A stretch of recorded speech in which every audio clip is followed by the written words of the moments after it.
Hello everyone, my name is Pratik Kamre and today we are in the city of Udaipur in 3rd India Silver Conference. I have Mr. Rajesh Neelakanta from Sequel Logistics here. Hello sir, welcome to our conference Hello once Pratik, again. thank you so much. So sir, as documentation is a very important part of your business, can you just tell me a little bit about the documentation process from your side and from the vendor side as well? Oh, that's a very interesting question, Pratik. Frankly, what was lacking in our trade till about 5-6 years was proper documentation. Thanks to GST, things have changed. Businesses are now forced to comply with. So there are basic set of documents, quite simple, I must say. That if it is a sale shipment, there has to be a tax invoice. If the registered dealer is running a turnover of over 5 crores, he has to go for an e-invoice. So there is a lot of complicity and compliance as well from the trade. The adaptation has been pretty quick and pretty wide.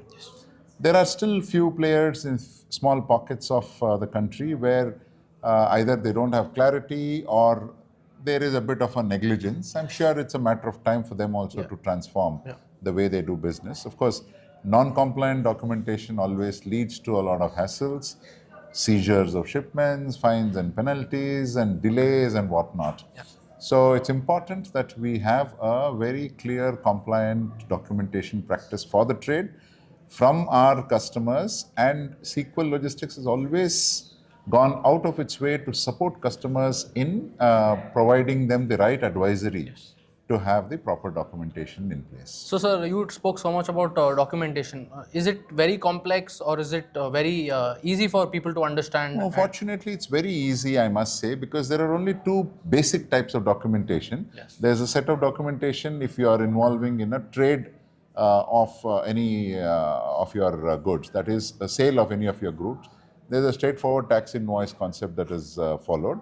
And if you are doing it for display purposes like in exhibitions, or if you are sending it for, in the jewelry industry, there is what is called as sample approval. Okay. So it is not a real sale till the customer who it is sent to picks up what he wants, and then a tax invoice is generated. So the basic documentation is very simple. It's only of two types, unless somebody has a very complex kind of an arrangement where there has to be a lot of personalized attention that they need to pay to the documentation part. So sir, as I am a layman in this, how different are these documentations from each segment, like from a bullion dealer or a jeweler?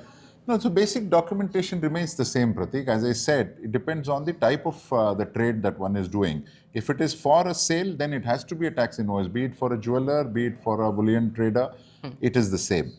Whereas if it is only for a sample purpose, if it is for an exhibition purpose, the set of documentations changes. There is no tax invoice involved, there is a delivery challan involved, and that all these transactions get recorded on the GST portal. So it's safe.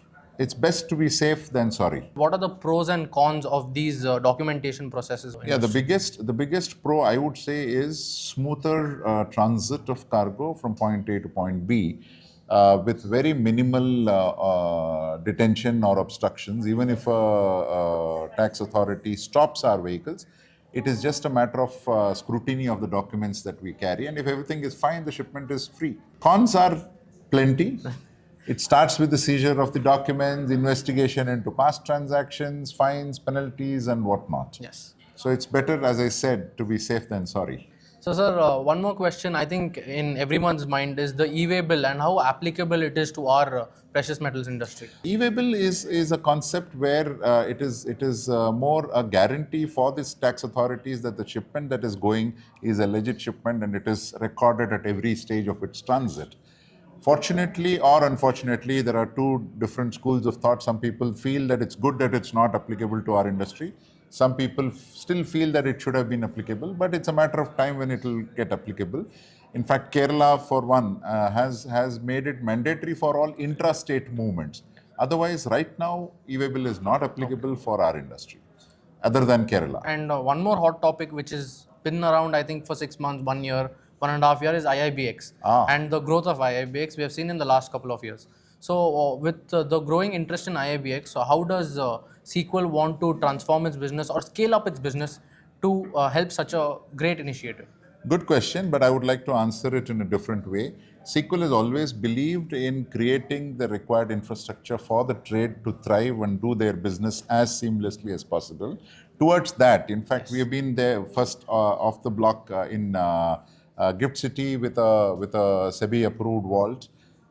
We have set up our third free trade zone vault after Kandla and Gift City in Chennai, in the Madras Export Processing Zone, MEPS as it is popularly referred to.